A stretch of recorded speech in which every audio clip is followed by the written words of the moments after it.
de los congresos de Latinoamérica y también fuera de Latinoamérica, de que los jóvenes nefrólogos tengamos oportunidades y podamos ser partícipes de también un congreso tan grande como este. En nuestro bloque Slam Joven estamos de moderadores mi compañero el doctor Vicente Quiñones, que es médico especialista en medicina interna e hipertensión arterial por la Universidad Nacional de Asunción, Paraguay. Tiene un fellowship en Gloncom, profesor asistente de fisiología en Paraguay y miembro de SLAM, CEN e ISN. Así que una bienvenida, por favor, para el doctor.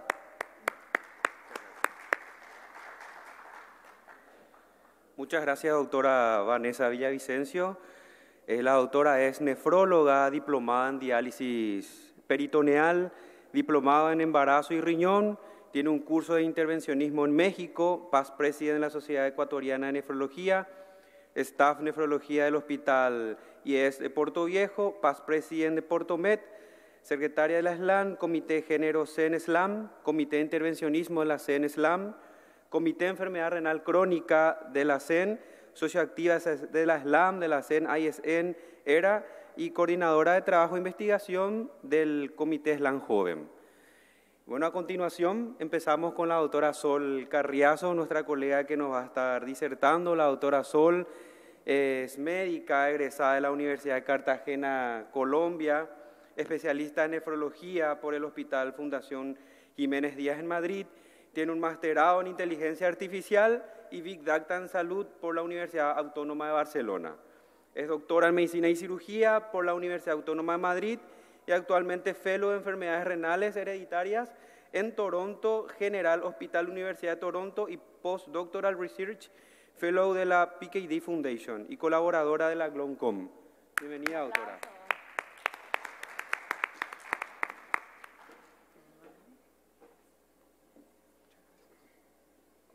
Hola, buenos días a todos. Muchas gracias por la presentación y muchísimas gracias por la invitación a hablar de este tema tan interesante y que pues está en boom en los últimos años. Vamos a hablar del rol de la inteligencia artificial generativa en manos del nefrólogo. Pero para hablar de esto, hablar de inteligencia artificial, aunque sea algo muy reciente y esté en todas las noticias, esto viene desde hace muchísimos años. Ya desde 1950 se habían sentado las bases para la inteligencia artificial. El test de Turing, propuesto por Turing en 1950, lo que quería hacer era determinar si podíamos distinguir si una respuesta estaba generada por una máquina o por un humano. Y en esa misma década ya se utiliza el término inteligencia artificial. Ya en los 70, en 1971, se crea el primer sistema de inteligencia artificial que intenta tratar de hacer diagnóstico médico, que es el Internist. Y luego, en los 80, hay una expansión también de la inteligencia artificial en el campo de la salud. En los años 90, en 1995, ya la FDA aprueba el primer algoritmo de inteligencia artificial y en la década del 2010 se empieza a utilizar la inteligencia artificial para la detección de imágenes en comparación con el radiólogo. Y luego en los años 2020, a partir de allí, sabemos que hubo un crecimiento exponencial de la inteligencia artificial, para utilizar, sobre todo en general y también en el campo de la medicina. Y del año 2018 al 2025, como lo hemos dicho, hubo un crecimiento exponencial en el que se generaron modelos que estaban preentrenados inicialmente solamente para texto, pero con el crecimiento de todos estos modelos, actualmente ya tenemos modelos que son capaces de generar y de procesar texto, imagen, audio, video, que son los modelos multimodales. Y ya lo último, lo más reciente, son los agentes de inteligencia artificial, que son unos sistemas que son autónomos y son capaces de utilizar el software y hacer sus propias tareas. Vamos a intentar hablar de varios conceptos primero. Vamos a intentar hacerlo bastante simple para el resto de la charla. Entonces, el concepto de inteligencia artificial es un desarrollo de sistemas en que las máquinas intentan simular la inteligencia humana, el aprendizaje, razonamiento, toma de decisiones. Luego tenemos el término Machine Learning, en el que los algoritmos pueden aprender basado en los datos que nosotros les transmitamos. Y en Machine Learning tenemos distintos tipos de aprendizajes. Tenemos el aprendizaje supervisado, en el que nosotros etiquetamos los datos y le damos al algoritmo la posibilidad de clasificar o no a nuestro, eso es un ejemplo, le damos al algoritmo la posibilidad de clasificar una base de datos. Vamos a decir, enfermedad renal crónica, no enfermedad renal crónica. Los modelos no supervisados, le damos los datos al algoritmo y él va entendiendo y va leyendo los patrones y crea sus propias conclusiones. Y luego tenemos los semi-supervisados, que es una combinación de ellos, y el reinforcement learning, en que aprende por ensayo y error, por refuerzo y error. Luego tenemos el deep learning, que es una serie de redes neuronales profundas en que se manejan datos más complejos. Y dentro del deep learning tenemos la inteligencia artificial generativa, en que, como la palabra lo dice, genera su propio contenido. Y aquí dentro tenemos a los Large Language Model, que son sistemas de inteligencia artificial que manejan muchísimos datos. Y pueden ser datos de texto, datos de imágenes y datos multimodales. De imágenes tenemos ejemplos como Midjourney, de texto ChatGPT o un chatbot, y los multimodales tenemos como ejemplo los actuales GPT-5, Gemini, etc.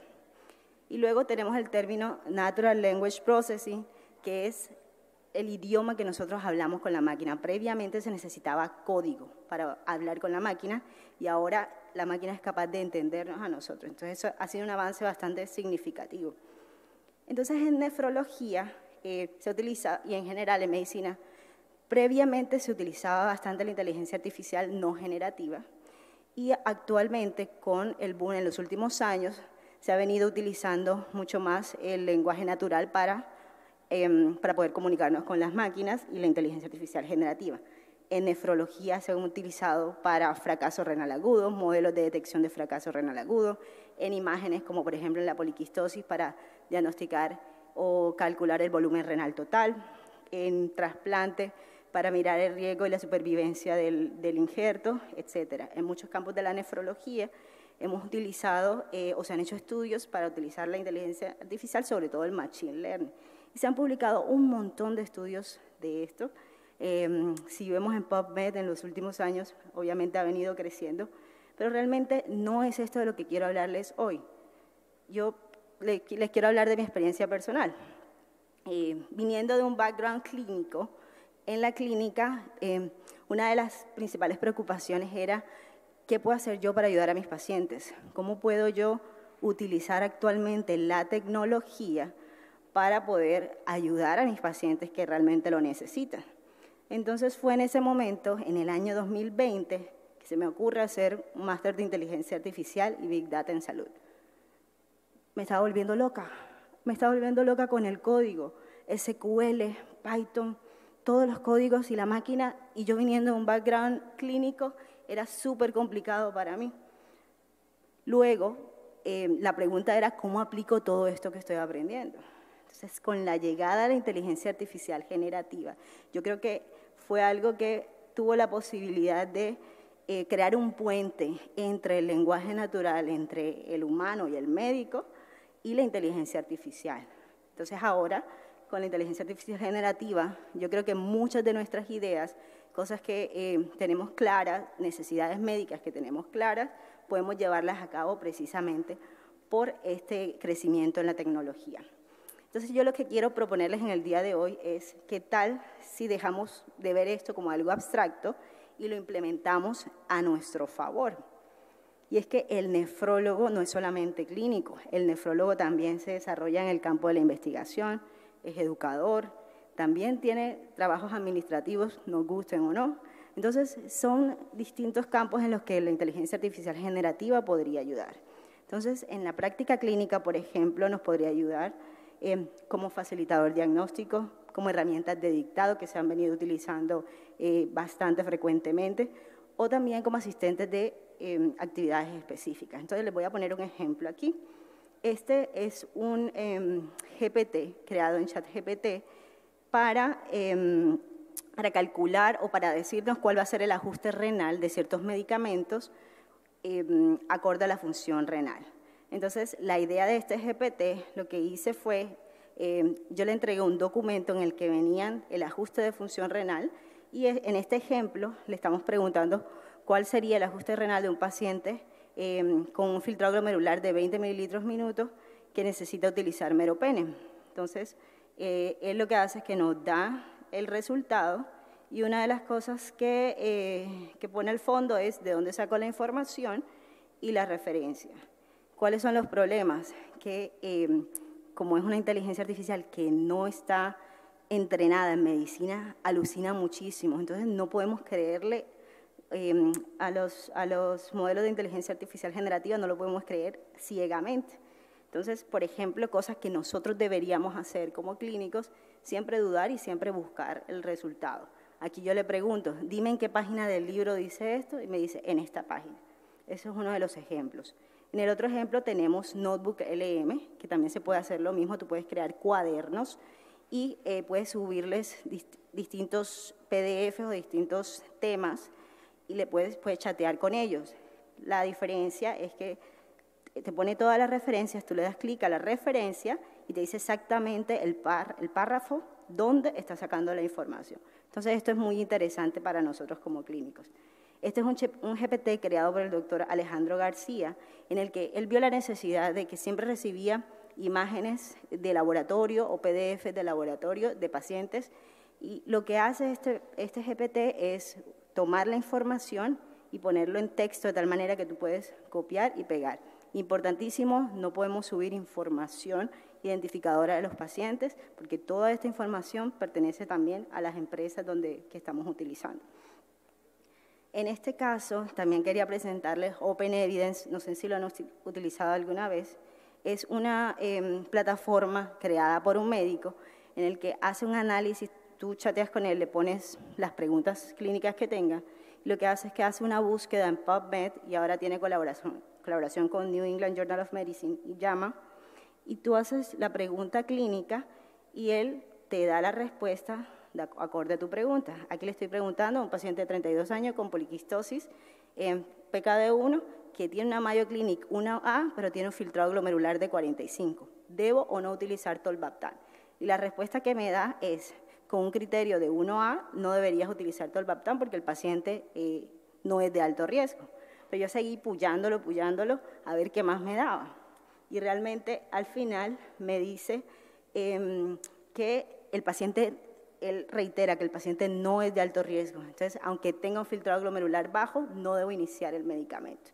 Lo chévere de este tipo de inteligencia artificial es que también te da todas las referencias y tú puedes ir y buscar todo lo que él está diciendo. Es interesante porque él lo que hace es priorizar, según la medicina basada en la evidencia, priorizar los ensayos clínicos, posteriormente las revisiones sistemáticas, posteriormente los ensayos clínicos, los estudios de cohortes, etcétera, y también prioriza aquellas revistas que son de importancia en la literatura médica y los artículos que tanto se han citado en la literatura.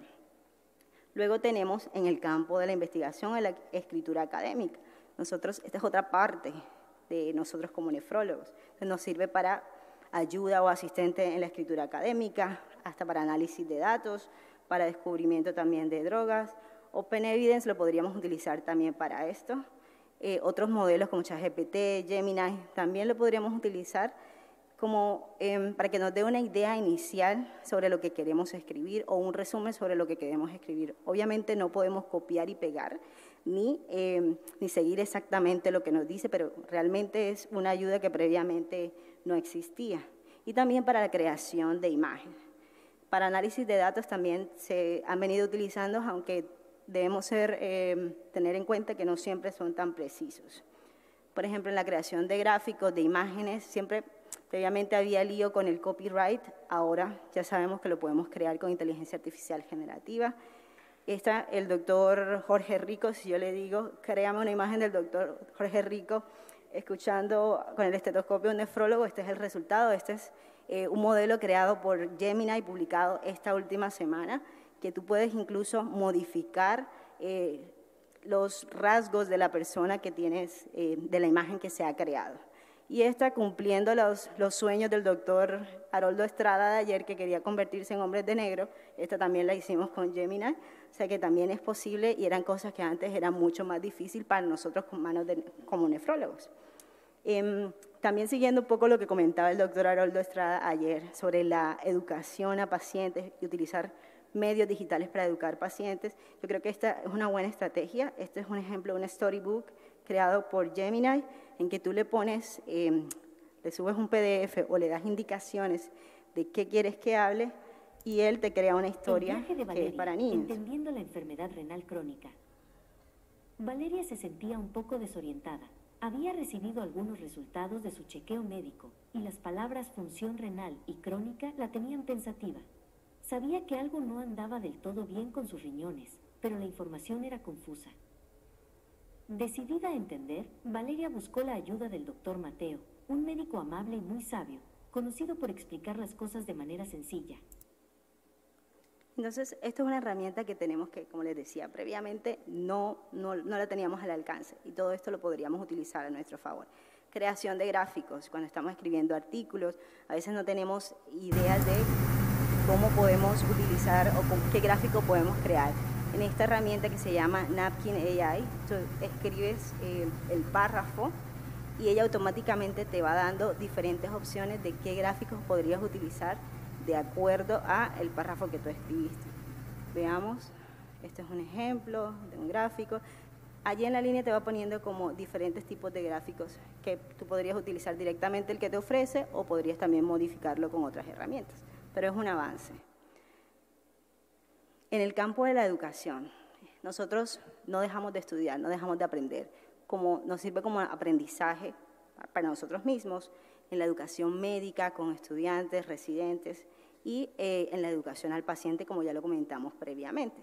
Este es un ejemplo nuevamente de Notebook LM en que puedes subir todos los documentos y puedes chatear con los documentos, te puede hacer resúmenes, te pone las referencias y esta es otra herramienta de Notebook LM en que te crea mapas conceptuales dinámicos y tú puedes ir mostrando y modificando a medida que los vas generando. O sea, entonces son, yo creo que herramientas interesantes que podríamos utilizar. En esta misma herramienta también está la posibilidad de crear un podcast. Tú le subes el documento y él te crea un podcast de 2 personas hablando. Vamos a ver el ejemplo. Hola, hoy vamos a meternos de lleno en un tema de salud bastante serio y que afecta a muchísima gente. 1 de cada 10 personas en el mundo. Una cifra enorme, ¿sí? Más de 800 millones. Hablamos de la enfermedad renal crónica. Bueno, esto yo le di la información y él automáticamente crea un podcast entre 2 personas basado en la información que yo le generé. También crea videos, lo cual es muy interesante. ¿Qué tal? Hoy vamos a meternos de lleno en un tema de salud global que la verdad muchas veces pasa por debajo del radar, pero su impacto es gigante. Vamos a hablar de la enfermedad renal crónica, una condición que avanza sin hacer ruido y que se ha convertido en uno de los desafíos de salud pública más grandes de nuestra era. A ver, para que entendamos de qué estamos hablando, empecemos con este número. Todo eso de forma automática. Yo solamente le di la información, el PDF, y él genera automáticamente esto. En cuanto a la educación médica, hay mucho escepticismo en cómo se debería utilizar la inteligencia artificial generativa, pero realmente es un hecho de que ya estudiantes, residentes, están utilizándolos. Entonces yo creo que es importante que como educadores también seamos capaces de ver cómo podríamos nosotros participar en el proceso. Probablemente la decisión no sea, no puedes utilizar inteligencia artificial, sino guiar el proceso y hacer un razonamiento analítico y crítico de los resultados que te da o que te genera la inteligencia artificial. En educación médica, esto es un ejemplo en que tú puedes crear para un paciente un chatbot, por ejemplo, en enfermedad renal crónica, en nutrición, que tú le puedas dar la información necesaria y que el paciente solamente que tenga las preguntas de nutrición y el chatbot solamente responda la información que tú le diste. Se utiliza redes sociales en esta aplicación que se llama Blotato. Lo que hace es que tú le entregas el documento o la información que quieres y te genera videos para todas las redes sociales y te las puede publicar también automáticamente. Esto también hace parte también de los agentes de inteligencia artificial Y bueno, para optimización de nuestro tiempo, de nuestras tareas administrativas, también se ha utilizado en facilitar la lectura y la escritura de correos electrónicos, traducción, manejo de nuestro calendario, herramientas de organización, etc. Esto que les quería mostrar es un agente de voz que yo he estado creando, que la idea es que este agente llame al paciente que voy a ver por primera vez y haga unas preguntas iniciales de la historia clínica. Posteriormente, cuando termina la llamada, este bot lo que va a hacer es que va a generarme un informe escrito en el formato de historia clínica que yo le ponga. Este es un ejemplo. Hola, estoy hablando con la señora Sol. Sí. Mucho gusto, le habla Marcelo del equipo de admisiones de nefrología. Para completar su admisión, esta llamada puede ser grabada y sus datos se usarán solo para su atención. ¿Autoriza la grabación y el uso de sus datos? Sí. Gracias. Empecemos. ¿Cuál es su sexo? ¿Masculino, femenino u otro? Femenino. Perfecto, gracias por confirmar. ¿Cuál es su edad en años cumplidos? 35. Entiendo, 35 años. ¿Cuál es el motivo principal de su consulta hoy? Quistes en los riñones. Para asegurarme de entender bien, ¿podría aclarar si se refiere a cálculos o piedras en los riñones como motivo de consulta? No, quistes en los riñones. Perfecto, gracias por aclararlo. Entonces, el motivo principal... Bueno, eso es un ejemplo de cosas que se pueden hacer con inteligencia artificial. Obviamente tiene sus retos actualmente, sobre todo en el campo de la salud. Primero, muchos de estos modelos no fueron creados específicamente para el campo de la salud, no todos están actualizados, puede alucinar, te pueden dar respuestas que no son para nada correctas y una de las principales preocupaciones en el campo de la protección de datos es un no subir datos que sean identificadores de pacientes o datos que utilizando el modelo que tú estés utilizando, uniéndose con otra información encontrada en Internet que pueda unir e identificar al paciente. Yo creo que tiene muchos retos actualmente, sin embargo, yo creo que hay una invitación a todos los nefrólogos a que seamos parte de la conversación y tratemos también de hacer parte de todas estas leyes y que están intentando regular la inteligencia artificial, también basadas en nuestras necesidades como médicos. Entonces, cosas que podemos hacer, utilizar la herramienta la inteligencia artificial como una herramienta de apoyo, no de reemplazo, comprender que en qué sistema de inteligencia artificial está utilizado, en qué fue entrenado, priorizar la seguridad del paciente y la ética, y mantener también la transparencia con nuestros pacientes. ¿Qué no hacer? Confiar ciegamente en inteligencia artificial. No podemos ignorar los sesgos que tiene o usarla más allá del propósito para el que fue creado o descuidar la autonomía del paciente. Entonces, ante la pregunta, ¿la inteligencia artificial reemplazará al nefrólogo? No, no lo reemplazará, pero el uso de la inteligencia artificial lo podría potenciar. Muchísimas gracias a todos.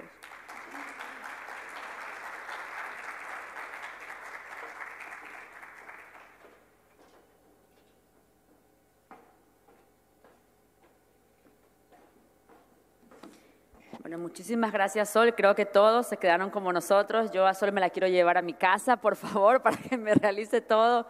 Vicente y yo estábamos conversando de que de aquí ya salió otro subcomité de SLAM Joven, porque de verdad que está bastante interesante. Yo creo que a todos nos ayudaría muchísimo a resolver nuestras múltiples tareas de todo el tiempo que no tenemos.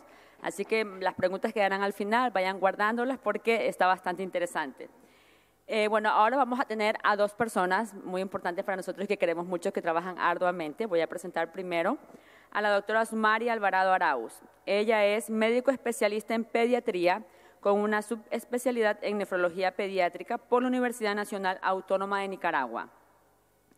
Actualmente tiene un fellow en glomerulopatías con el GLONCOM.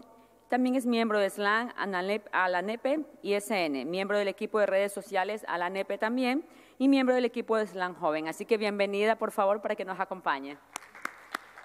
Vicente.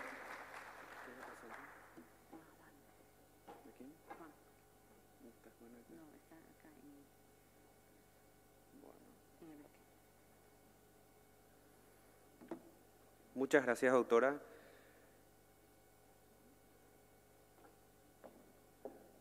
Continuando, al doctor Juan Yuncor Vázquez, médico nefrólogo por la Universidad Peruana Cayetano Heredia, jefe de servicio de nefrología del Hospital Nacional 2 de Mayo, Lima, Perú, y miembro del Comité SLAN Joven. Bienvenido, muchas gracias.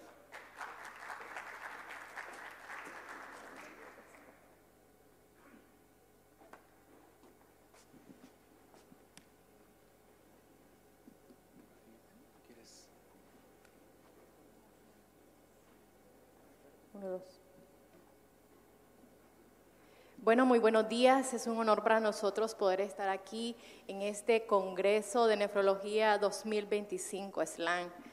La verdad es de que en esta mañana hablar de este tema de puentes de cuidado, tanto la transición del nefrólogo pediatra y la nefrología de adulto, es de suma importancia, ya que gracias a los avances de la nefrología pediátrica, la sobrevida de nuestros pacientes ha aumentado. Y es necesario hacer puentes de cuidado, puentes seguros entre estas diferentes etapas. Pues en esta mañana queremos decir que no tenemos ningún conflicto de interés y... ¿Qué tal? ¿Cómo están? Buenos días con todos. Y lo que tratamos y lo que venimos a poder compartir el día de hoy es entender un poco estos puentes de transición, este aparataje para hacer que un paciente pase de la edad pediátrica a la edad adulta de la forma más segura posible. Así es, como podemos ver en esta imagen, esta es una imagen muy real, ya que tenemos diferentes pacientes adolescentes que durante su vida han pasado un trayecto en la nefrología pediátrica. Sin embargo, esta imagen nos hace pensar que si nuestros pacientes están listos para ir a los hospitales de adultos. Y es ahí donde tenemos que hacernos la verdadera pregunta. ¿Estos pacientes van a ir solos, con miedo, con duda, o van a estar acompañados por nosotros para llegar a estos hospitales? De acuerdo. Y para eso, primero, es importante entender dos conceptos claros. No es lo mismo una transición correcta que un traslado o transferencia. ¿Tú qué opinas, Osmari? Claro, es distinto. Y uno de los principales objetivos de esta charla es poder entender que en lo que nosotros buscamos es hacer una transición adecuada, porque la transición es acompañar al paciente, desde el paciente adolescente, ir explicándolo, acompañándolo, para llevarlo a la consulta del nefrólogo de adultos. No solamente un traslado, que es un cambio, un traslado, como dice su definición, es un evento puntual que hace o solamente lo llevas de un lugar a otro. De acuerdo, la transferencia es algo que nosotros en adultos transferimos a un servicio, a una interconsulta, pero no es lo mismo una transición correcta. Y para que la transición sea correcta y exitosa hay variables, hay las 4 P's. Sí, y una vez que nosotros estemos con estos pacientes jóvenes, tanto los nefrólogos pediatras como los nefrólogos de adultos, tenemos que recordar estas 4 P, como dices tú. La planificación es importante, ya cuando tenemos estos pacientes en edades extremas, ya podemos decir 14, 15 años, incluso en algunas unidades ya comenzamos a manejar estos pacientes hasta los 18 años. Tenemos que ir planificando cómo vamos a hacer esa transición al nefrólogo de adulto. Y sobre todo también es necesario lo que es la preparación, ya que los adolescentes necesitan saber cuál es su enfermedad, necesitan saber cuál es su medicamento, cuáles son las consecuencias que pueden tener. Y además de esto también, Juan, tenemos que hacer puentes interdisciplinarios. ¿Qué opinas de esto? Los puentes interdisciplinarios son importantísimos porque no es lo mismo recibir un paciente que por primera vez lo vamos a ver nosotros como adultos, que ver un paciente que viene con todo el background pediátrico. Es un enfoque totalmente distinto y tenemos que conversarlo. Esa es la idea de esto. Sí, pero aquí también entra en juego no solamente el nefrólogo de adulto y el nefrólogo pediatra, sino que también entra en juego lo que es trabajo social, psicología, medicina general, pediatras, medicina interna, porque el paciente se tiene que ver como un todo. De acuerdo. Y bueno, la participación también no la podemos olvidar porque hay que involucrar a la familia. Nosotros como nefrólogos pediatras estamos acostumbrados a tratar tanto al paciente como al familiar. Entonces, en nuestras consultas, generalmente, los padres son los que saben la enfermedad de su hijo. Pero la idea es poder capacitar a estos pacientes para que lleguen a tu consulta y ya sepan lo que tienen.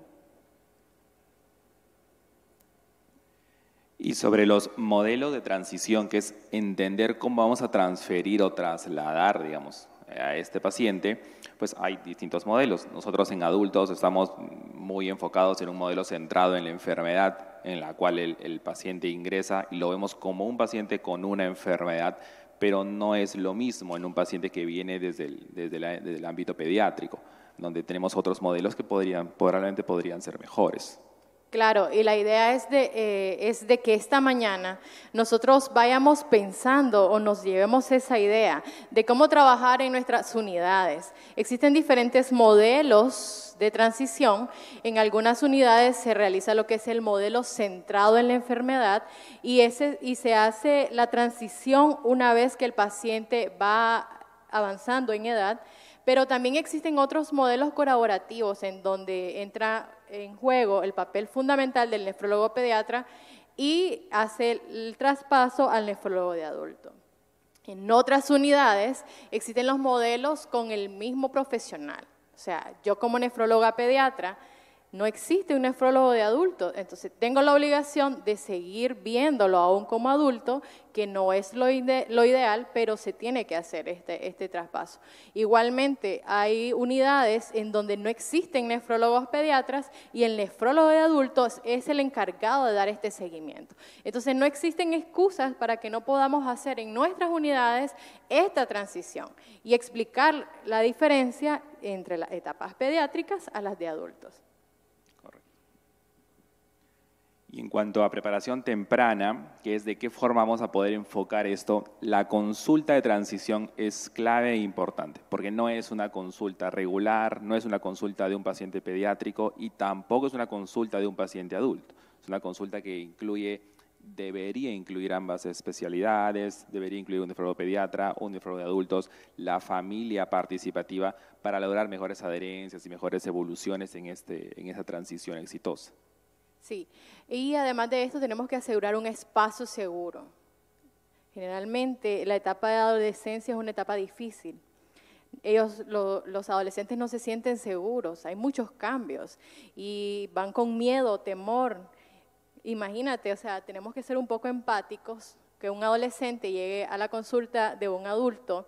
Nosotros generalmente como nefrólogos pediatras somos más cariñosos, más empáticos, damos más cariño y cuando llegan al nefrólogo de adulto a veces miramos todo frío, pero tenemos que ser un poco, comprenderlos y tratar de recibirlos de una manera más fácil para que ellos puedan entender no hay algunos fracasos y consecuencias que vamos a ver también.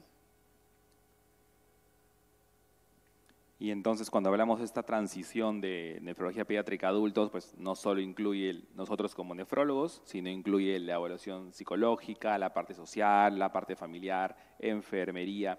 Todo eso tiene que ser un eje que lo tenemos que ver. No solamente estamos acostumbrados a decir, bueno, ya, cuando vemos al paciente pediátrico, ¿qué pasa a nosotros? Yo no soy tu nefrólogo pediatra, así que me respondes ABC y listo, nada más. No debería ser así, ¿no? Sí, así es. Y de hecho, una vez que regresemos a nuestras unidades, a nuestros países, recordemos, hay que hacer un equipo de transición. Hay que hacer un equipo de transición tomando en cuenta a todas estas personas que están capacitadas, que podemos hacer un éxito. Y de hecho, estuvimos conversando con Juan, no existe un equipo de que nosotros digamos el comité de transición y debería de existir, porque es un tema muy importante y esto nos garantiza también de que vamos a tener mejores resultados. De acuerdo. Y entonces las etapas en general las podemos dividir básicamente en tres. Una pretransición, cómo preparamos al paciente, a la familia antes de esta etapa en la cual cumple la edad para poder ser transferido para adultos. Probablemente una transición activa que incluye o que debería incluir la etapa en la cual ingresa con nosotros, pero no se aleja aún de los nefrólogos pediatras, y pues una post-transición que es evaluar realmente si lo hicimos bien. Ya está con nosotros, ya está con los adultos, pero ver si lo que hicimos realmente funcionó, tuvo una adherencia correcta al tratamiento y realmente no fue como quisiéramos que nos hubiera ido, ¿no? Claro, algunas unidades tienen la ventaja de tener un nefrólogo pediatra y un nefrólogo de adultos. Y es ahí donde tenemos que aprovechar ese momento tan importante porque se tiene que hacer una consulta conjunta. Yo llego con mi paciente como nefróloga pediatra, te presento a ti y lo ideal es que existan las clínicas de transición. Es en un mundo ideal.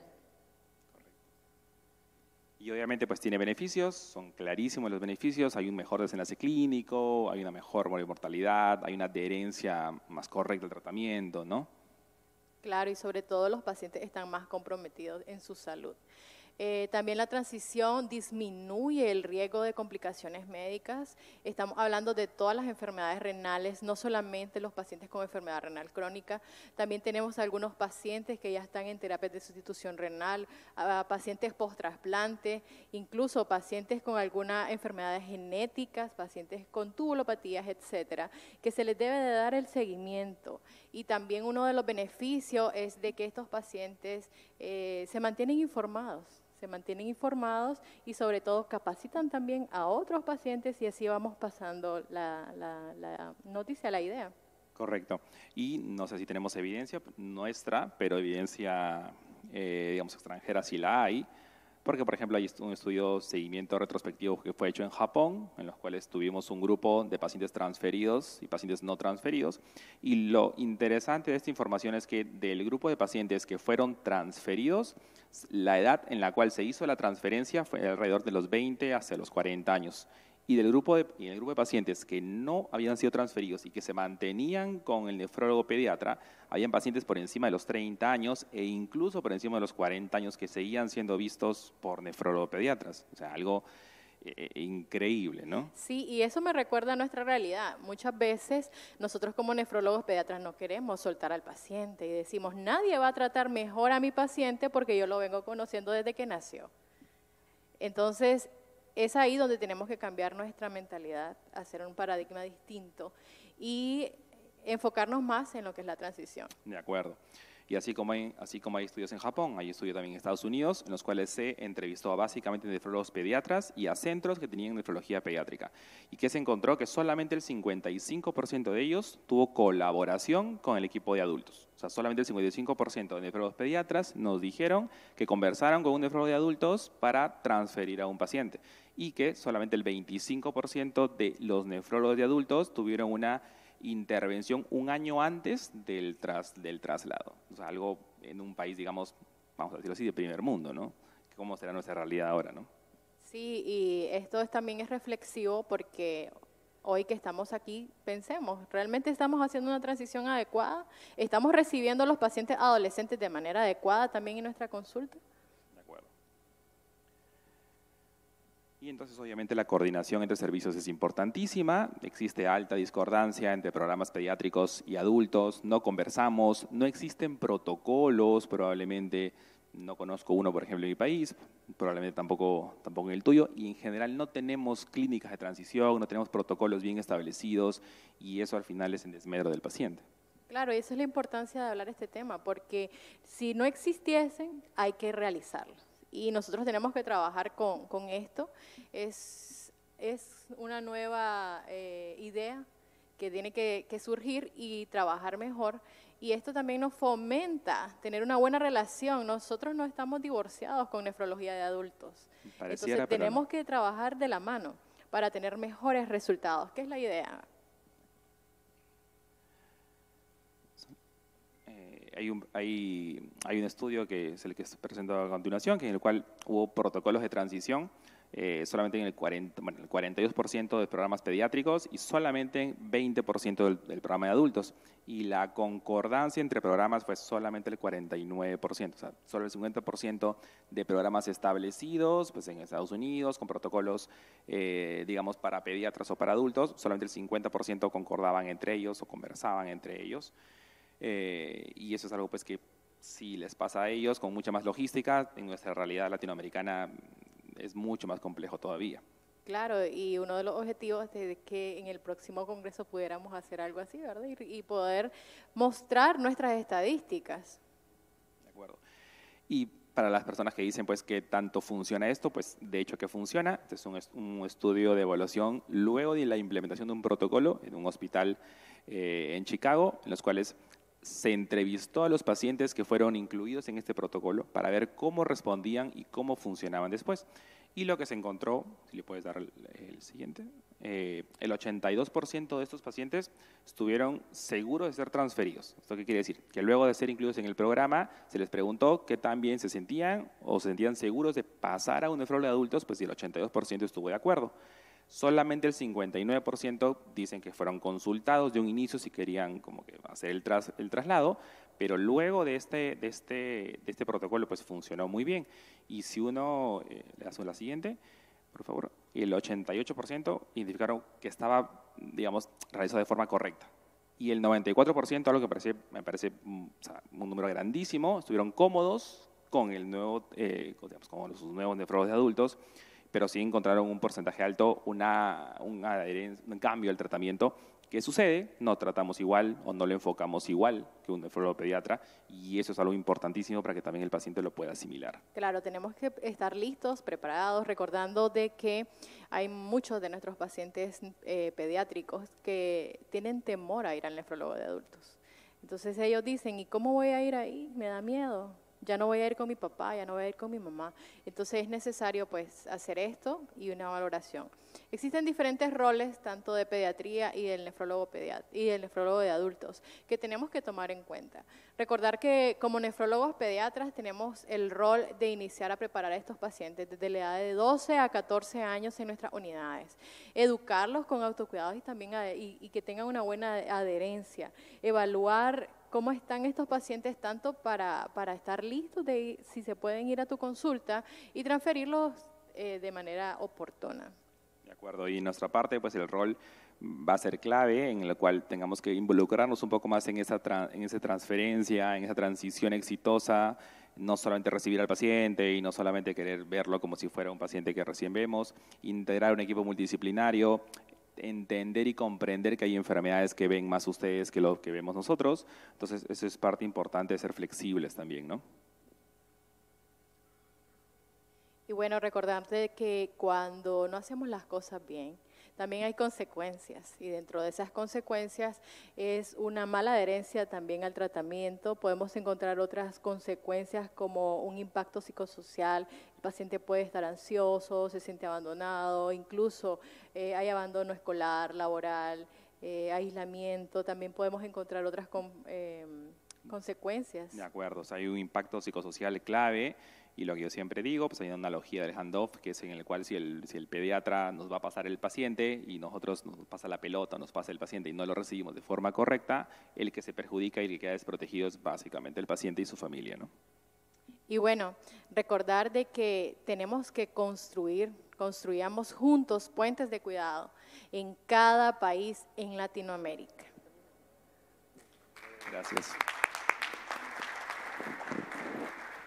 Bueno, muchísimas gracias, María, Juan. Es un tema muy importante y estábamos conversando con Vicente porque hablamos de salud renal, pero creo que todos estamos haciendo las cosas al revés.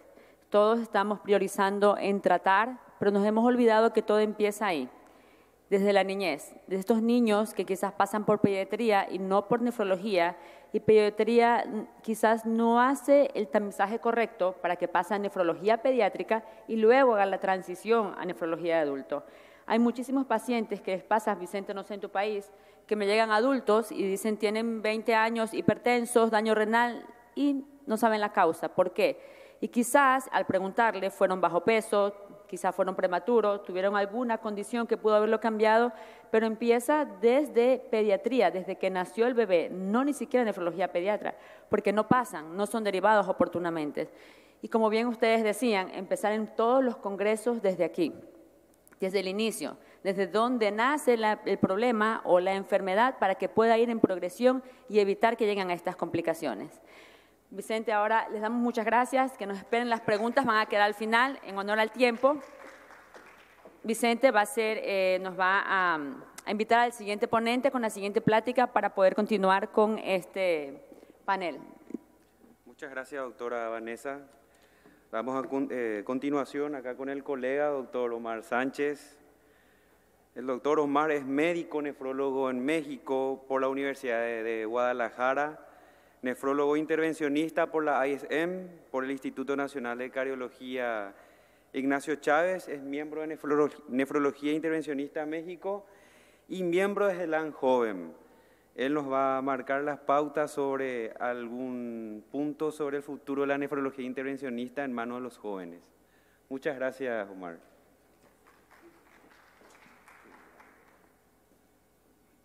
¿Qué tal? Buenos días. Gracias por la invitación. Es un placer estar aquí con todos ustedes.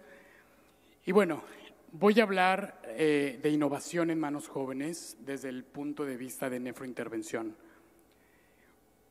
¿Cómo nace esta necesidad? Porque cada vez nuestros pacientes nos retan más. Tenemos mayor población con enfermedad renal crónica. Esto también es un llamado a la mala gestión que tenemos en el tema de trasplante. Entonces, todo esto nos ha retado cada vez más y ha creado una necesidad en el tema de nefrointervención. Lo que antes hacían otras especialidades como cirugía, angiología, han sido cada vez más parte de nosotros, porque al final nosotros somos quienes tenemos al paciente enfrente y los que tenemos que tomar estas decisiones.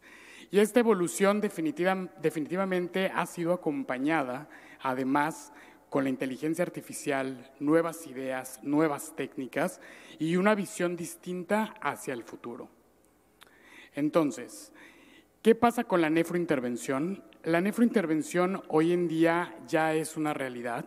De hecho, ya es parte de los programas de nefrología, ya no es una rotación como lo era en otras ocasiones, y esto nos ha permitido hacer biopsias renales mucho más seguras en aquellos pacientes en los que no hacíamos las biopsias previamente, riñones pequeños, pacientes monorrenos, pacientes con quistes renales.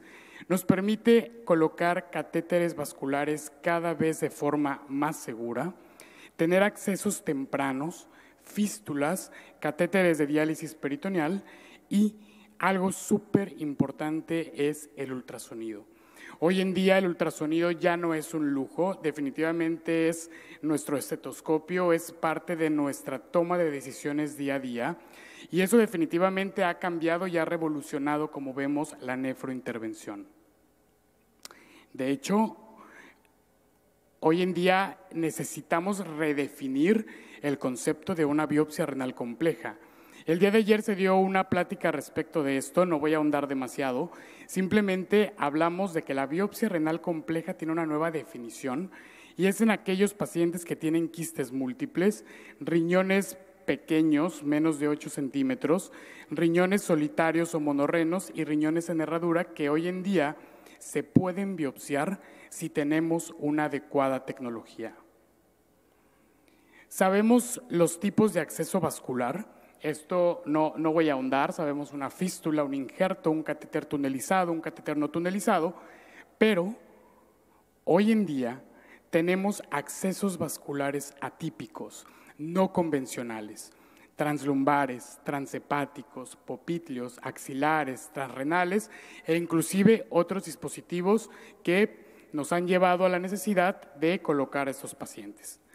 Les quiero contar de un paciente que llegó con nosotros, un paciente de 56 años de edad, el cual tuvo diálisis peritoneal por 1 año, tuvo que emigrar a hemodiálisis por una peritonitis fúngica y fíjense la historia vascular de este paciente. Había tenido 7 hemoaccesos, 2 fístulas y un injerto. Algo interesante o algo que quiero aquí destacar es que uno de los accesos vasculares que ya tenía este paciente era un abordaje transhepático. Entonces ya había sido este paciente intervenido desde una perspectiva, digamos, no convencional. Llega con nosotros sin ningún acceso vascular con estos exámenes de laboratorio. Hemoglobina de 5.5 gramos por decilitro, una urea de 480 y un potasio de 7.4. Se le realiza una venografía y no tenemos ningún acceso vascular típico. ¿Qué es lo que hacemos con este paciente? Bueno, hacemos un ultrasonido hepático en el cual les recuerdo que ya había tenido un acceso del lado derecho, y para poner un catéter hepático las venas idealmente deben de medir más de 8 milímetros. Entonces, observen la imagen. Tenemos una vena derecha de 6.7, una media de 4.1 y la única que tenemos accesible es la izquierda. Esto representa un problema porque evidentemente es un acceso mucho más lejano. Tenemos que utilizar una aguja más larga. ¿Y qué es lo que hacemos? Un abordaje subcostal y canulamos la vena hepática izquierda. Es como queda el catéter a nivel atrial, afortunadamente sin ninguna complicación, no hubo un sangrado importante y tuvimos adecuados flujos al momento de conectar a nuestro paciente a sesión de hemodiálisis. Esto nos lleva a redefinir qué es lo que tenemos que hacer con este tipo de población.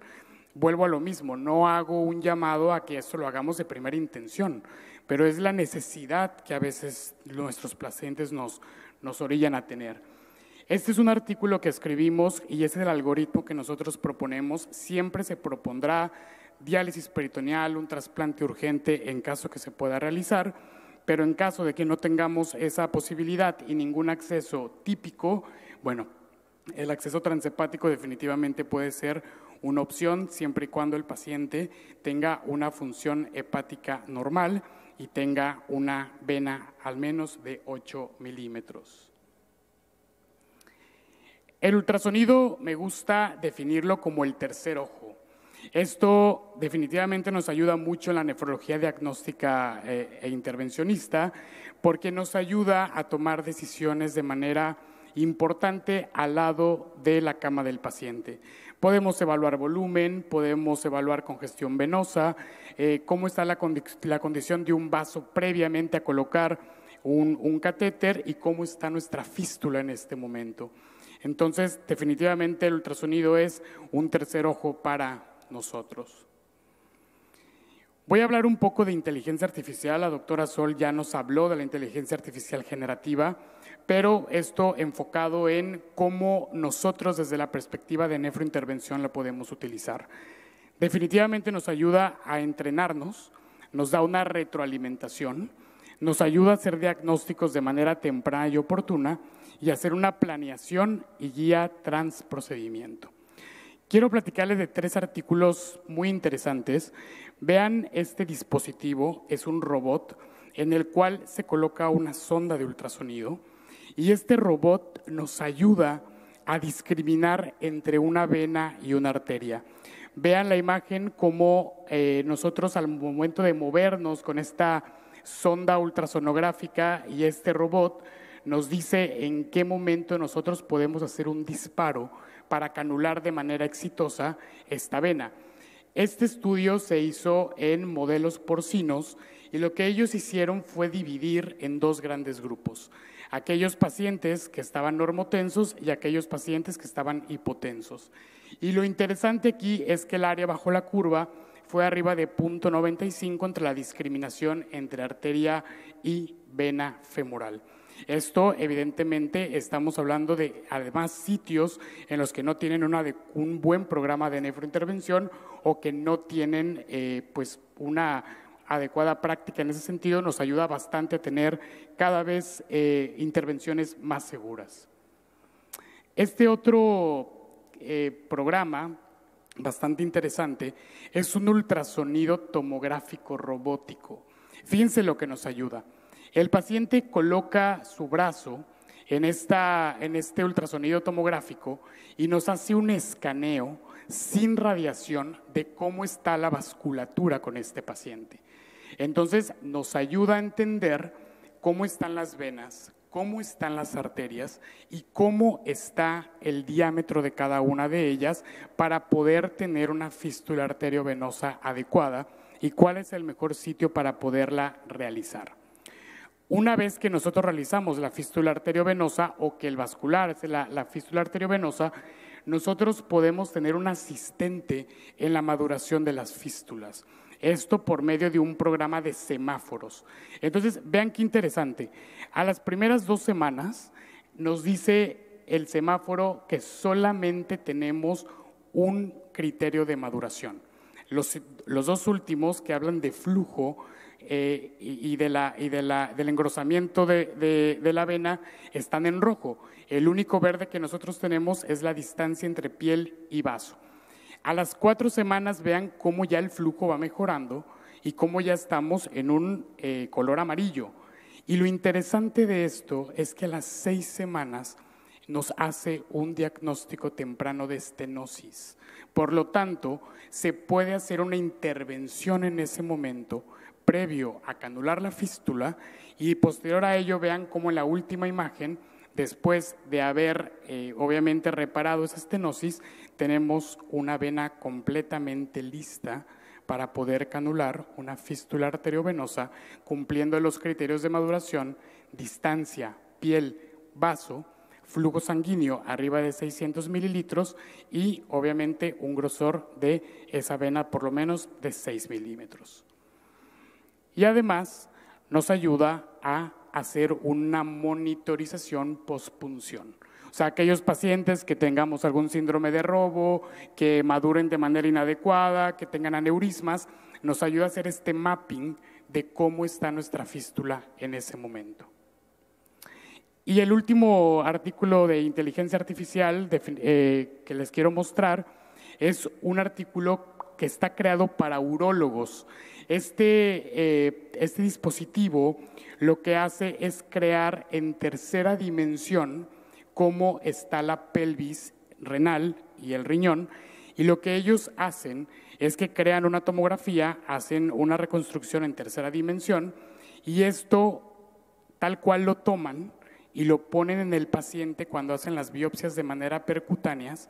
Entonces ellos están viendo en tiempo anatómicamente cómo está esa pelvis renal. Entonces nos ayuda bastante a tener una visión de cómo está estructuralmente en tiempo real para poder tener procedimientos mucho más seguros.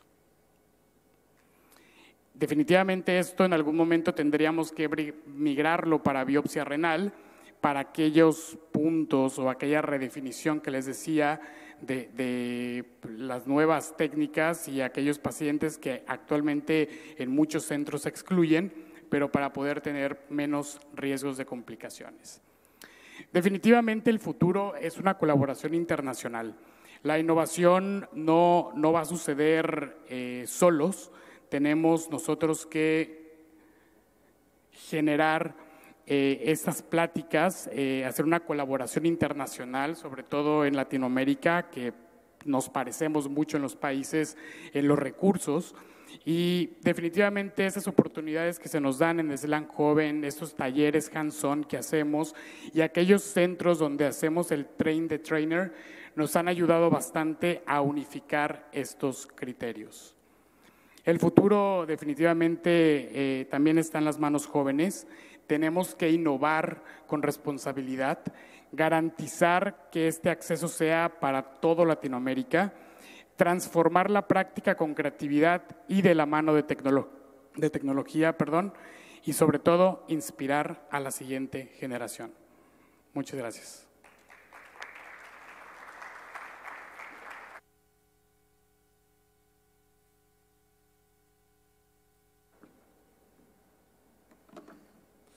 Omar, muchísimas gracias. Yo creo que hoy se reflejó que cuando hablamos de intervención no solamente hablamos de procedimientos.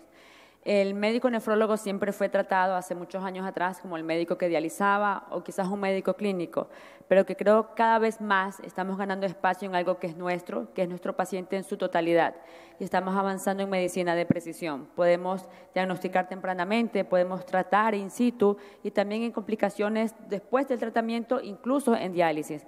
Así que los invito a que también se unan a nuestro grupo de SLAM Joven en intervencionismo, que estamos yendo a cada país de Latinoamérica para poder capacitar y formar más jóvenes o personas que estén interesados y quieran inmiscuirse en esto y llevar a sus hospitales oportunidades a sus pacientes. Países como el mío, Ecuador, es muy difícil que un paciente entre a peritoneal porque no hay diálisis en hospitales, es tercerizado y es muy engorroso. Todos entran por un catéter. Entonces, la posibilidad de que esto pase, porque hay que esperar un cirujano, es muy complicado, incluso para poner catéteres vasculares. Es por eso que incitamos y los invitamos a que todos los nefrólogos puedan capacitarse y puedan cambiar esta historia de su hospital, pero también de sus pacientes, porque hay que pensar en ellos. Siguiendo con nuestra plática, Kelly, qué difícil que es tu apellido. Voy a invitar a nuestra queridísima Kelly, todos la conocen, Kelly Houghton, ¿verdad? Sí, hoy día nos va a acompañar. Ella es médico panameña, especialista en medicina interna y nefrología con un fellowship en enfermedades glomerulares y es muy reconocida a todos en manera digital, es una líder que todos queremos mucho y acompañamos en sus redes porque ayuda a capacitar no solamente a médicos, sino que a una comunidad de personas que tienen enfermedades renales. Es comprometida con la prevención y el tratamiento integral de las enfermedades crónicas no transmisibles.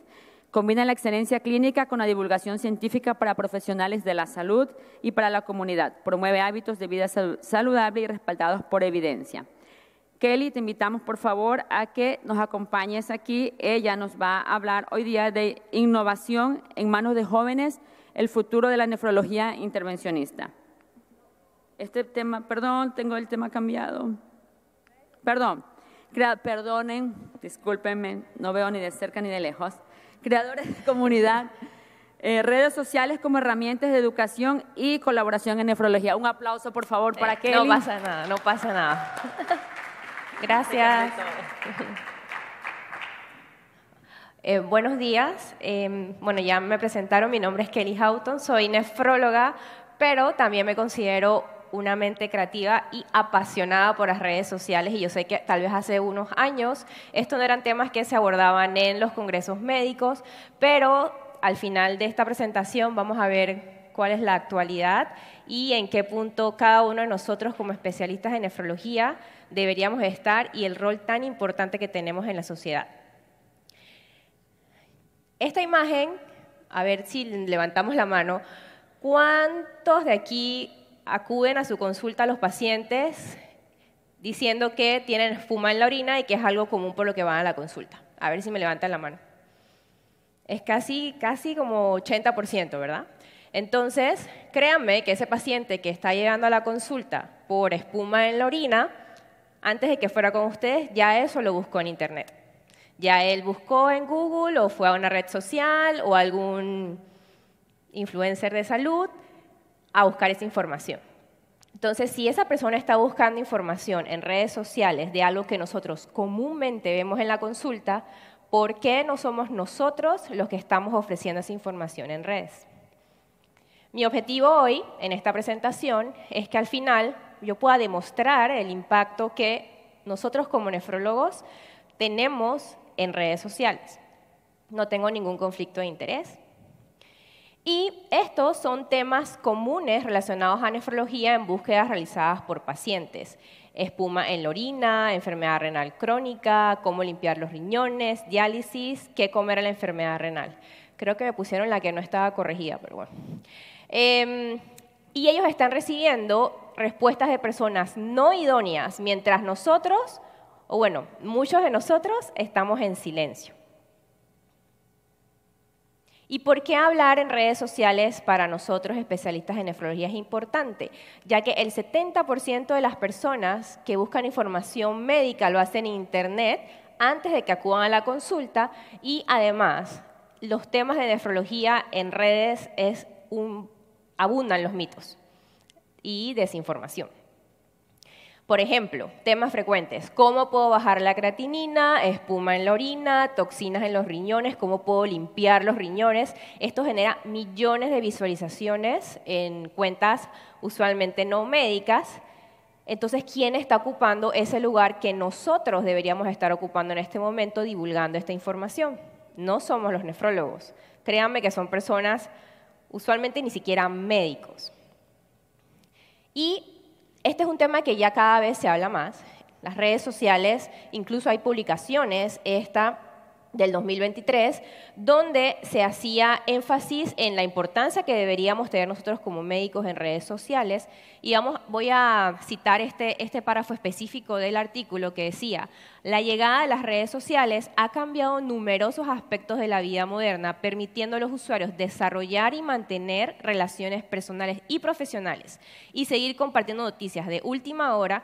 Y esto lo subrayo aquí: buscar y difundir información de salud e investigaciones médicas. Y ellos proponían o recomendaban a los miembros de esta institución estar más participativos en redes sociales, tratar de combatir la desinformación que usualmente se presenta a través de las mismas.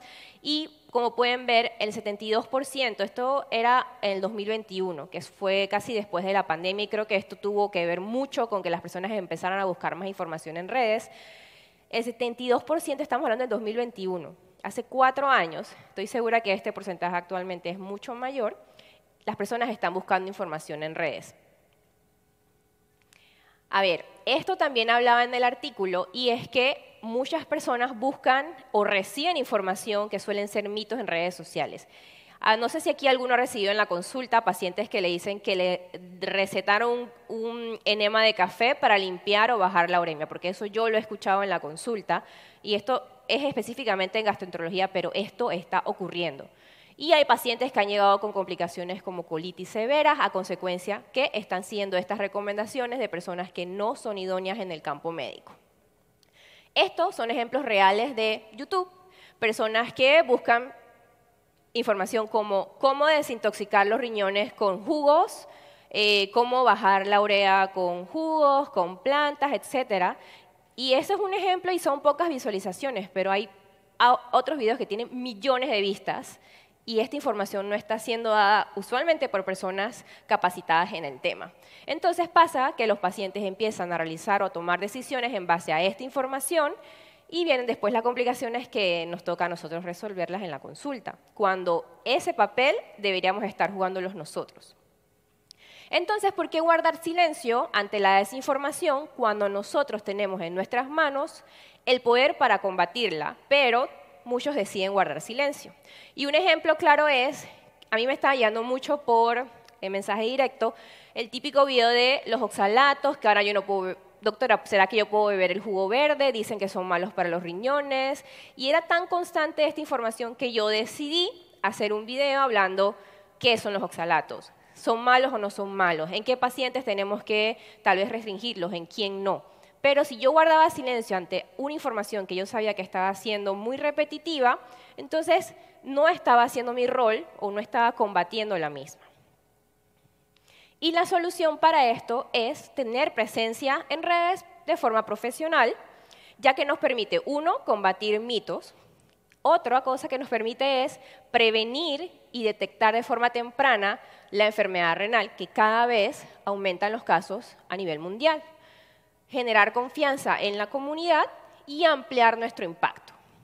Entonces, ahora yo les quiero hablar un poquito de mi historia, porque ustedes se preguntarán cómo yo estoy en este momento aquí. Se ve muy bonito en este momento, pero no todo empezó así. Yo empecé sin saber absolutamente nada de este tema y he ido aprendiendo en el camino. Entonces, esta soy yo en el 2019, cuando me tocó hacer mi extranjería del año de residencia de nefrología, y me fui a Minnesota, en la Universidad de Minnesota. Y Kelly del 2019, y lo digo en base a lo que yo veía en redes sociales, para mí era muy superficial, o más bien las redes de médicos parecía un directorio.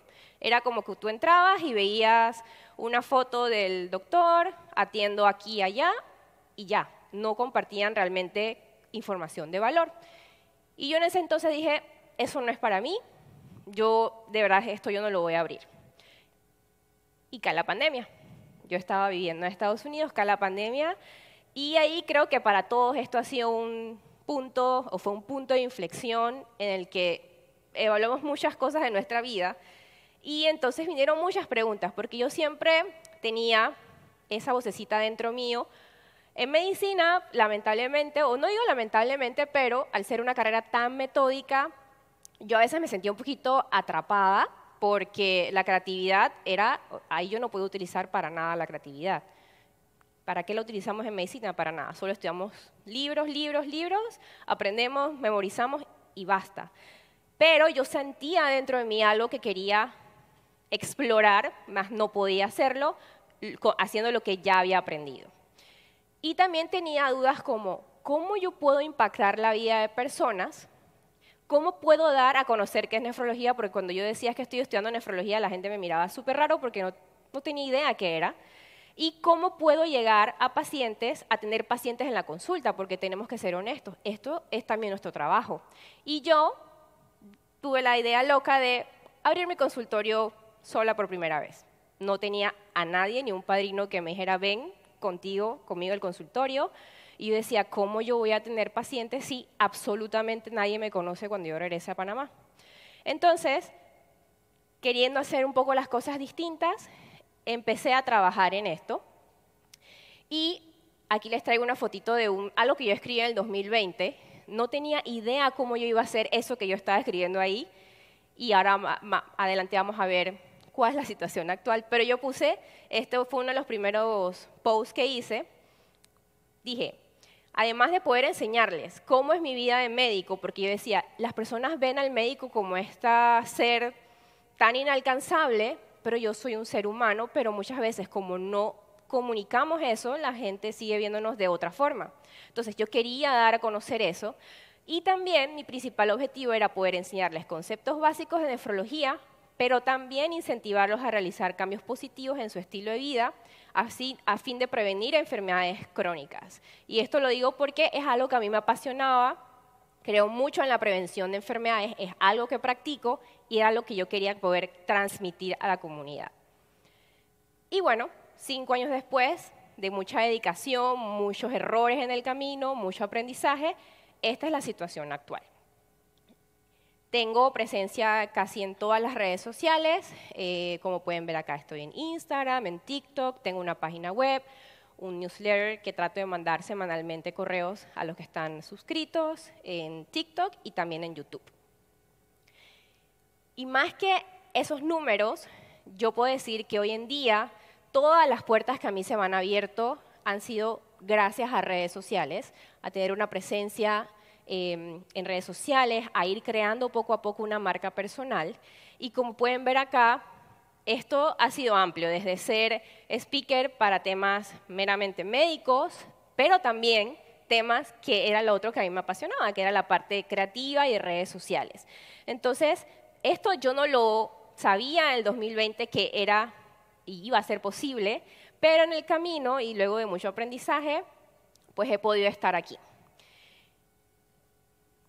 Además de eso, ¿se acuerdan que yo mencioné que en el 2020 yo quería impactar la vida de personas más allá del tema nefrológico, pero yo no tenía idea cómo yo lo iba a hacer?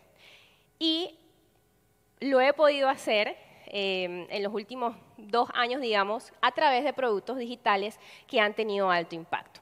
Y uno de ellos es el llamado programa Renutre, que lancé en 2023 con 3 nutricionistas del grupo Nura en Panamá. Y esto vino a razón que cuando en la consulta, no sé si les pasa también, los pacientes llegan con las dudas de, me dijeron que tengo enfermedad renal y ahora yo no sé qué comer. Porque esto es un tema que la gente no aborda en redes sociales usualmente. Y cuando lo abordan, lo hacen de forma muchas veces equivocada.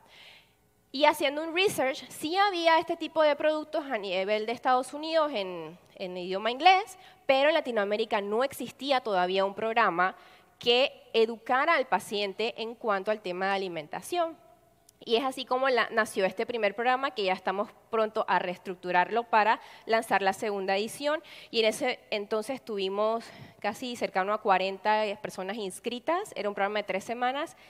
Y los testimonios después del mismo, de verdad que llenaban muchísimo el corazón de cómo cambiaba la calidad y la perspectiva que tenía la persona con enfermedad renal al momento de hacer la alimentación.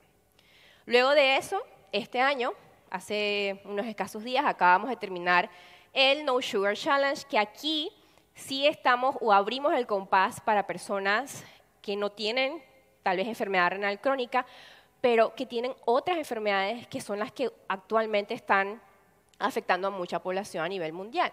La resistencia, o condiciones como la resistencia a la insulina, la obesidad, diabetes. ¿Y quién está llenando ese espacio?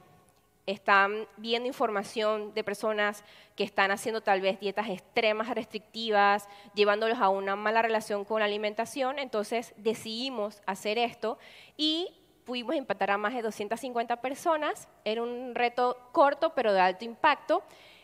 Y este mes estamos por abrir pronto inscripciones, ahí está tachado el nombre porque todavía no he dicho cómo se llama, al próximo programa, que es decir, va a ser un programa mucho más completo, mucho más deep, por decirlo así, donde vamos a hablar en sí de todo lo relacionado a cómo elegir en el supermercado, y esto viene a raíz de que yo en Instagram he podido desarrollar un segmento que gusta mucho, que es el llamado Quality Eating Talk, que eso ya también está, que es una marca registrada, y a partir de ahí, en colaboración con nutricionistas, vamos a lanzar este nuevo programa que tenemos la plena certeza de que va a tener un impacto al igual como lo tuvo el que previamente hicimos. Entonces, yo esto no lo sabía en el 2020, pero hoy en día estoy viendo cómo eso que yo un día soñé hacer está siendo realidad. ¿Cómo puedes entonces tú, a través de redes sociales, impactar a la comunidad o, si es que quieres dirigirte a otros colegas, hacerlo? Hay que utilizar contenidos que logren educar. Y me imagino que ustedes, bueno, la mayoría debe conocer ya los videos de Instagram de 60 o 90 segundos, que son los llamados Reels, los carruseles con tips educativos, podemos hacer live con otros colegas, podemos hacer posts en colaboración. En Twitter, por ejemplo, que es la única red social que yo directamente me dirijo a médicos, el lenguaje que utilizo en esa red social es totalmente distinto al que yo utilizo en las otras redes sociales que me dirijo a la población no médica. Entonces, hay distintas formas en las que podemos crear contenido que eduque. Para hablar un poquito de cómo hacer un video, yo esto hace 5 años no tenía idea. Lo aprendí en el camino. Yo hacía los videos como yo creía que era posible hacerlo. Y hablando también un poquito de la inteligencia artificial que nos habló Sol, yo antes todos mis guiones me sentaba a escribir, a pensar, a analizar. Ya eso lo puedo hacer en cuestión de segundos. Pero aquí pueden ver cómo, a partir de cómo ha avanzado realmente la tecnología, y si nosotros no quedamos atrás y no nos montamos en este carrito, realmente estamos dando la oportunidad de impactar a muchas personas. Bueno, entonces hablando sobre la estructura de un video corto, porque lo que queremos es retener la atención de esa persona que está todo el día scrolling en el celular. Si nosotros no logramos captar la atención en los primeros 3 o 5 segundos, lo perdimos. Y entonces va a ser captada esa atención por otro que empieza su video con una frase potente, así sea mentira. Entonces, esta es la estructura que yo les propongo, que es que tenga un hook o un gancho, después va a venir el cuerpo o el valor del video y posteriormente el call to action. ¿Qué es el hook o el gancho? O antes de eso, antes de hablar de la estructura, yo pienso que sí es importante, sin embargo, cómo ustedes comunican la información sería más importante o es más importante. Porque lo que les quiero también recomendar, y que fue un error que yo cometí en algún momento, es que me empecé a comparar con los demás. Me empecé a comparar con los que en ese momento tal vez tenían un mayor alcance, y sí era lo que me causaba como un poco de disconfort porque sabía que no era yo. Pero poco a poco en el tiempo he logrado encontrar lo que yo le denomino mi esencia digital, y las personas lo saben, las personas saben cómo ustedes, cada persona habla, cómo comunica. Entonces traten de no compararse, y ni siquiera compararse con la Kelly que ustedes están viendo hoy, porque ustedes ya han visto todo el tiempo que a mí me ha tomado llegar hasta aquí, y puede ser que te tome menos tiempo, pero ve a tu ritmo y nunca pierdas tu identidad. Entonces, el hook son los primeros 3 segundos que logra captar la atención de esa persona que está ahí viendo en el celular, ¿no? Y eso lo hacemos con una pregunta o una frase potente que la persona diga, ya va, yo me tengo que detener a ver este video porque esto resuena conmigo. Entonces, por ejemplo, tenemos orinar con espuma significa problema de los riñones. Ya vimos en la primera diapositiva que eso es algo que comúnmente las personas acuden a la consulta porque tienen miedo, porque vieron una información en redes. No hagas esto si quieres cuidar tus riñones. O estos son 5 señales de alarma de enfermedad renal crónica o de problemas en los riñones, porque esa es otra cosa, tienen que utilizar un lenguaje que la persona entienda. Si ustedes dicen glucosuria, si dicen glucosa, las personas no van a entender. Y eso es algo también yo batallé en un principio porque yo decía, ¿qué van a decir mis colegas ahora yo diciendo el azúcar alta? Van a pensar que soy menos médico, que no soy profesional, pero si ustedes tienen claro a quién se van a dirigir, eso no es importante. Entonces, la segunda parte es el cuerpo o el contenido de valor, que esto es como que decir el peso del video. Traten de que aquí la información sea simple, entre menos siempre va a ser más, y que sea concreto y apoyarse a través de las ediciones. Los videos que ustedes ven hoy, cómo yo edito, eso no se parece para nada a cómo yo editaba hace 5 años. Entonces, también eso es práctica. Y bueno, realmente me gusta. Y el call to action, que es el llamado a la acción, que realmente es lo que genera interacción. Las redes sociales premian a quien genera interacción en las mismas y quien hace que la persona se mantenga más tiempo en la red social. Entonces, cosas que generan interacción, que la persona comparta el video, que la persona guarde el video, que comente. Eso lo podemos hacer hoy en día con herramientas que logran automatizar esto, como ManyChat, por ejemplo, que es lo que yo utilizo, que cuando ven el video que digo, comenta la palabra tal, eso está automatizado ya con otra herramienta, que también incluso ya tiene inteligencia artificial dentro de la misma, donde eso genera lo que ustedes quieran, ya sea que le envíe un DM o que los lleve les envíe un DM y de ahí podemos generar también otro tipo de conversación. Y la red social, al ver que las personas están comentando, ¿qué va a hacer? Va a enseñar ese video a más personas y es así como en algún momento los videos se vuelven virales.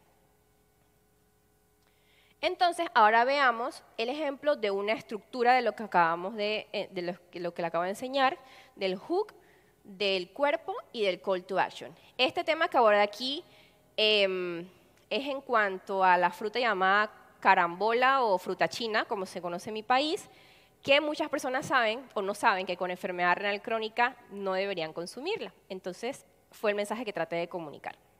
Esta es la fruta que no debes comer si tienes enfermedad en los riñones. La carambola, fruta estrella o también conocida como fruta china, parece inofensiva. Pero esta fruta tiene una toxina llamada caramboxina que en personas con enfermedad en los riñones no se puede eliminar del cuerpo. Esta toxina puede afectar tu cerebro y producir hipopersistente, confusión y convulsiones. Pero en casos muy severos incluso puede llevar a la muerte. Así que ya sabes que si tienes enfermedad renal crónica no debes consumir carambola, fruta china o fruta estrella. Pero si quieres una lista de mis frutas favoritas para personas con enfermedad en los riñones, escribe frutas y te envío una lista al DM. Y que no se te olvide, lo aprendiste con la doctora Kelly.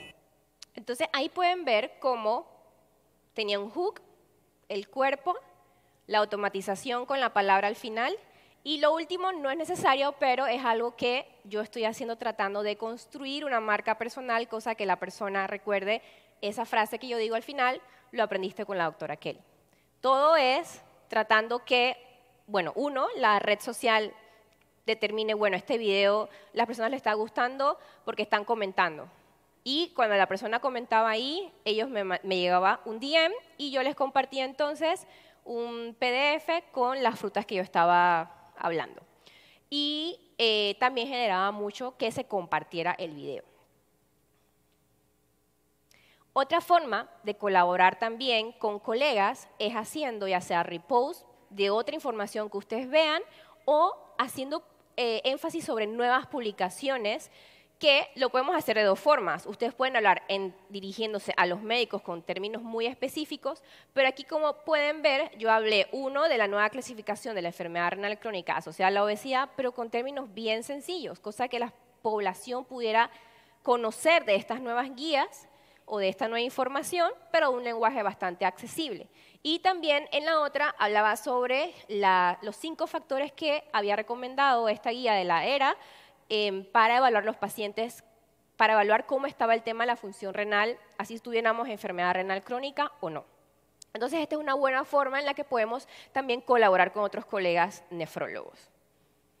Y como les mencioné, en Twitter es la única red en la cual yo me dirijo a médicos y en la que hablo en inglés y en español. Y eso tiene una razón de ser.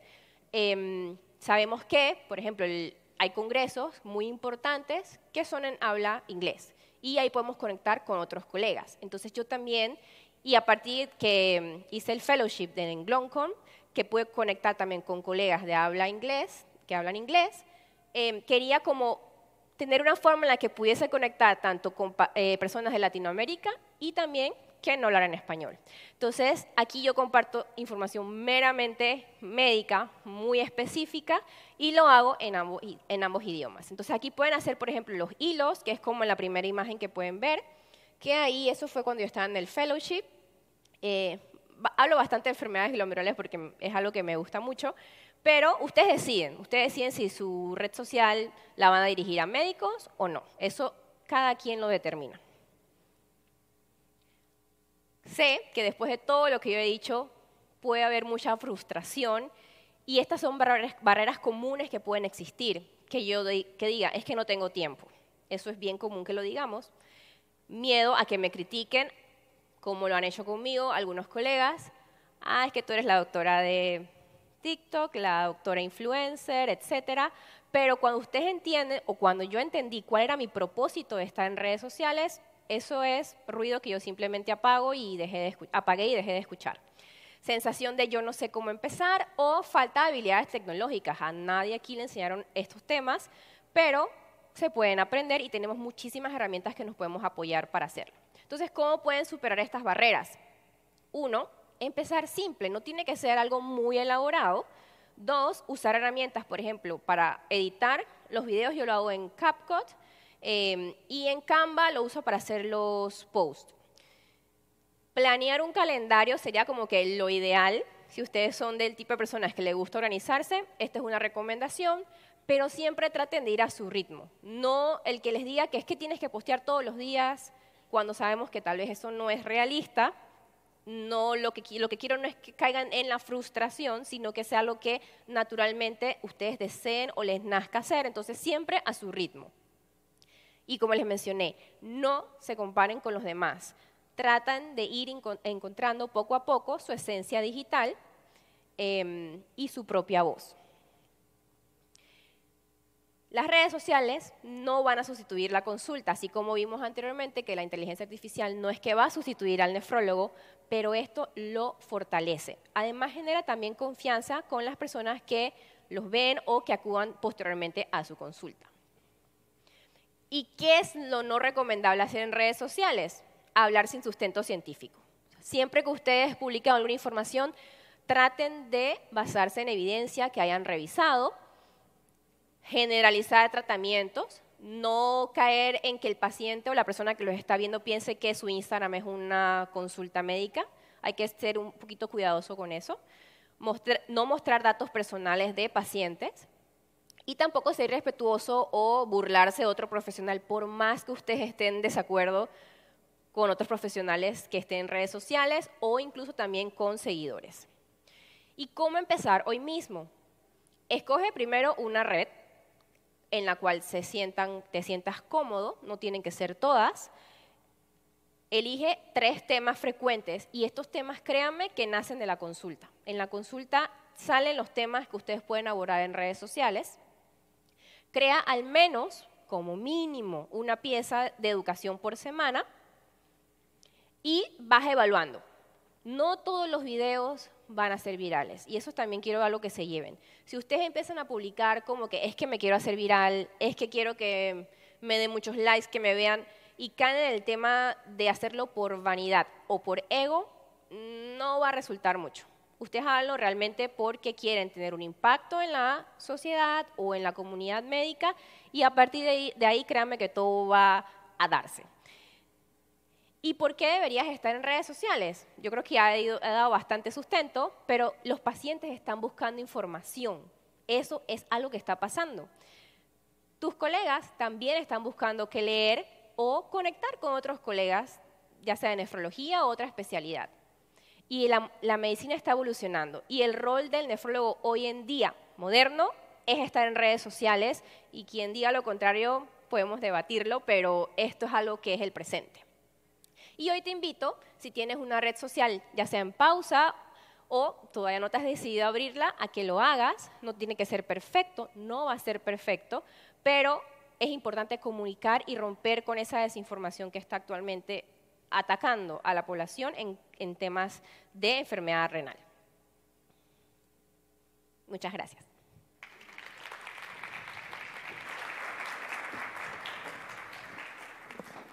Le damos las gracias a nuestra querida amiga Kelly, porque este no es un tema solamente importante, sino necesario en la actualidad si hablamos de educación, porque queremos educar no solamente a médicos, sino que también a nuestra población.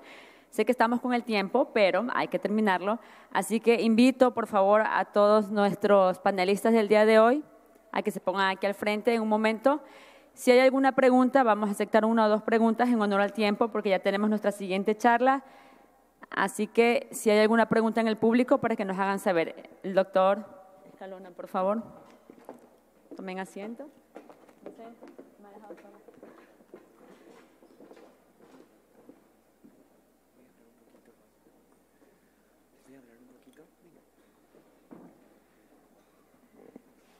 Muchísimas gracias, queridos colegas. Excelente ponencia. Temas bastante interesantes y actuales en la práctica nefrológica, el uso de la inteligencia artificial en la práctica médica, abordando un poquito sobre un poco de la transición de consultorio pediátrico a adultos y un poco de innovación en nefrología e intervencionismo. Para abrir un poquito las preguntas, quisiera hacer una pregunta a la doctora Sol, o no importa, ¿verdad? O al equipo, ¿verdad? En cuanto a qué política podríamos implementar para poder garantizar los datos de los pacientes que nosotros cargamos, por ejemplo, para darnos en el chat GPT o otros usos médicos.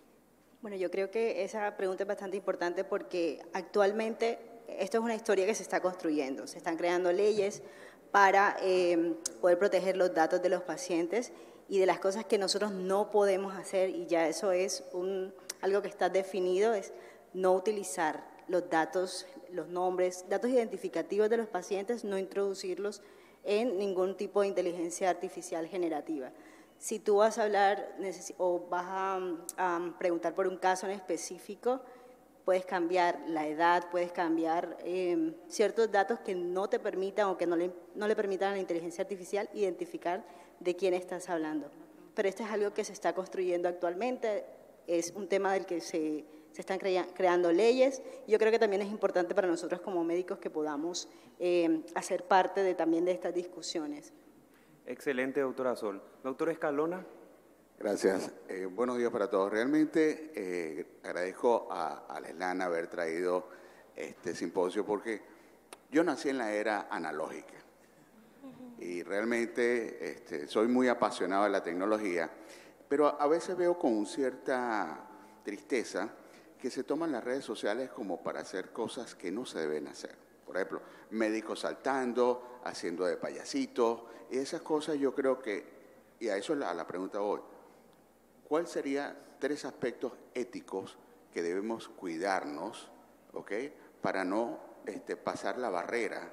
Por ejemplo, si yo soy cirujano plástico, entonces hago una toma de antes y después ahora se llama refrescamiento, de las chicas. Entonces, yo creo que hay límites que deberíamos nosotros guardar. Y la otra cosa es, en mi país, a veces luchamos con 2 cosas, con el brujo, porque el brujo tiene un efecto placebo interesantísimo, pero también con el doctor Google. El paciente dice, mire doctor, usted me mandó los sartán potásicos, pero el doctor Google me dijo que eso produce impotencia. Sí, es cierto, pero ¿tú prefieres estar impotente o morirte de un infarto? Tú escoges. O ahora tenemos al doctor ChatGPT. Entonces, a veces nos exageramos en la consulta, pero nunca, jamás, la tecnología va a poder desplazar la atención person to person, médico-paciente. Por favor. Sí. Muchísimas gracias, doctor. ¿Se escucha? Sí. Ajá. Bueno, creo lo de médicos bailar, eso se vio creo que mucho en pandemia. Yo sí tenía claro que eso no era lo que iba a hacer, respeto al que lo quiera hacer, pero creo que deberíamos siempre mantener rol de médico ante la pantalla, no hacernos ver como este ser inalcanzable, porque algo que necesita la persona en redes sociales es conectar. O sea, si la persona no conecta con ustedes, no se va a enganchar a la información que ustedes estén transmitiendo. Entonces, cosas como para tratar de mantener el lenguaje simple, hay forma de hacerlo, el lenguaje simple, pero que sea un lenguaje bonito. Lo otro es cómo físicamente nos presentamos ante una pantalla. No estoy diciendo que tiene que estar siempre maquillada la mujer, súper arreglada, pero tratar de mantener una imagen pulcra al presentarse ante un video. Y lo otro es no entrar en discusiones tal vez en los comentarios. O sea, van a venir personas tal vez que no lo siguen y que le llega su video y que van a taguear a otro X doctor o a otra X porque me pasa. Entonces, ustedes elijan sus batallas, primero piensen, no contesten como de forma impulsiva, porque al final de cuentas todo lo que ustedes dejen en internet o en redes sociales es una huella que queda para siempre. Entonces hay que tener mucho cuidado en cómo nos expresamos. Es su huella digital, exacto. Entonces, creo que serían mis recomendaciones. Tratar también de dejar muy claro esa línea de que yo estoy compartiendo información, más esto no reemplaza la consulta médica. Entonces, creo que manteniendo un buen lenguaje, teniendo bien clara esa línea y manteniendo su papel o rol de médico, pero siempre conectando con las personas que lo siguen, se puede hacer de buena manera. Hola. Sé que quedan muchas preguntas en el público, pero no en el tiempo, no podemos hacerlas por ahora. Los invito a una última foto para seguir con la siguiente charla. Un aplauso para todos nuestros ponentes el día de hoy.